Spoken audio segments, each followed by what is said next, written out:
सिंधुदुर्ग जिल्ह्यातील मळगाव ऐक्यवर्ग संघ, मुंबई संचलित मळगाव इंग्लिश स्कूल मळगाव या प्रशालेत विद्यार्थी रानभाज्या प्रदर्शन व विक्री उपक्रम नुकताच संपन्न झाला। रानभाज्या या मुख्यत्वे करून जंगल, रान, शेतांच्या बांधावर माळरानात येतात। निसर्गात लागवड न करताही या वनस्पती वाढतात। यामध्ये खनिजे व अत्यंत उपयोगी नैसर्गिक पोषक घटक असतात। यात अनेक औषधी गुणधर्मही असतात, त्या आवर्जून खाल्ल्या जाव्यात।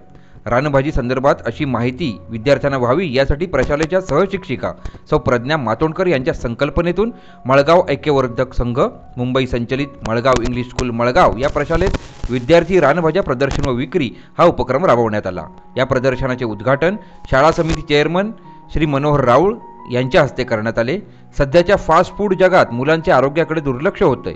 मुलांच्या आरोग्याच्या दृष्टीने अशा भाज्यांची ओळख मुलांना व्हावी, तसेच मुलांनी या भाज्या जेवणात नियमित वापराव्यात, असे मत शाळा समिती चेअरमन श्री मनोहर राऊळ यांनी व्यक्त केले व संस्थेच्या वतीने प्रशालेचे शुभेच्छापर आभार मानले। या कार्यक्रमासाठी संस्थेचे सचिव श्री आर राऊळ यांनी फोनद्वारे शुभेच्छा दिल्या आणि पूर्ण शिक्षक आणि शिक्षकेतर कर्मचारी यांची प्रशंसा केली। या प्रदर्शनाला सर्व ग्रामस्थ, मुख्याध्यापक श्री फाले, पर्यवेक्षक श्री कदम तसेच शिक्षक, शिक्षकेतर कर्मचारी, विद्यार्थी, पालक उपस्थित होते। नितीन गावडे, आपले सिंधुनगरी न्यूज, मळगाव।